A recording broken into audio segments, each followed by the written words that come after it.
Droit d'auteur Ousmane Zouari Anadolu Agence. À défaut de soulever des manifestations de protestation ou de colère, la reconnaissance par Donald Trump de Jérusalem comme capitale d'Israël a semé le trouble sur le continent africain.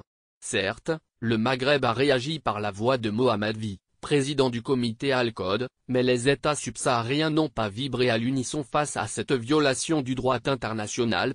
Hormis quelques réactions disséminées sur les réseaux sociaux, comme cette photo venue d'Afrique du Sud sur laquelle on peut voir des personnes brandissant des cartons où l'on peut lire Trump ôte tes mains de Jérusalem, les capitales africains ont très peu réagi à la dernière facétie internationale du président américain. L'Union africaine réaffirme son soutien à un État palestinien indépendant en reconnaissant la ville 3 fois sainte pour les Juifs, les chrétiens et les musulmans comme capitale de l'État hébreu et en prévoyant d'y installer l'ambassade américaine. Donald Trump a soulevé un concert de condamnation et de critiques dans le monde.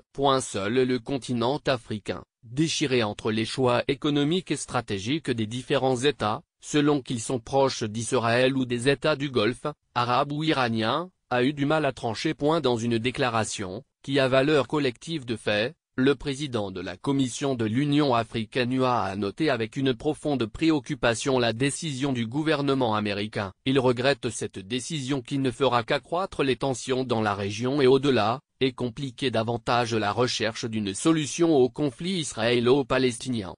Dans sa déclaration, Moussa Faki Mahamat a également réitéré une position de principe: la solidarité de l'UA avec le peuple palestinien et son soutien à la quête légitime d'un État indépendant et souverain ayant Jérusalem et comme capitale. Ne pas froisser Israël ou la puissance américaine. Toutefois, selon RFI, les chancelleries subsahariennes ne se sont pas précipitées pour commenter la décision de Donald Trump, afin de ne pas froisser Israël qui multiplie les opérations de séduction sur le continent et avec qui certains pays viennent de renouer.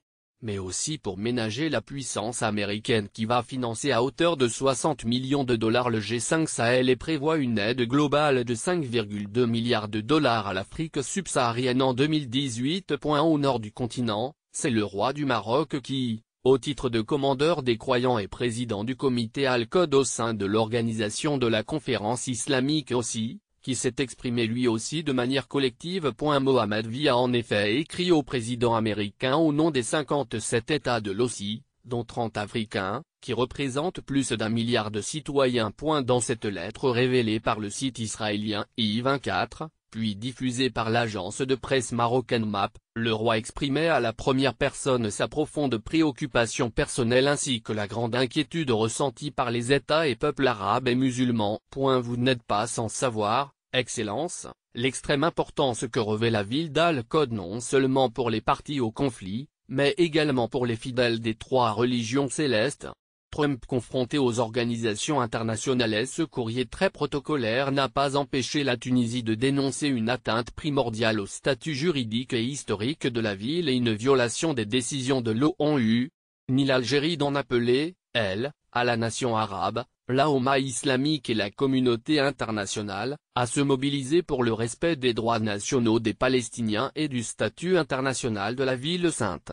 Isolé sur le plan international, Donald Trump va se trouver confronté, à l'appel de 8 pays dont 2 Africains, le Sénégal et l'Égypte, à une réunion en urgence du Conseil de sécurité de l'ONU. Dans la foulée, la Ligue arabe qui compte 10 États membres africains doit se réunir le 9 décembre et l'OCI le 13 décembre 2017, pour examiner les suites à donner à l'opération main basse sur Jérusalem, orchestrée par celui qu'Alain Juppé a qualifié de fauteur de désordre mondial.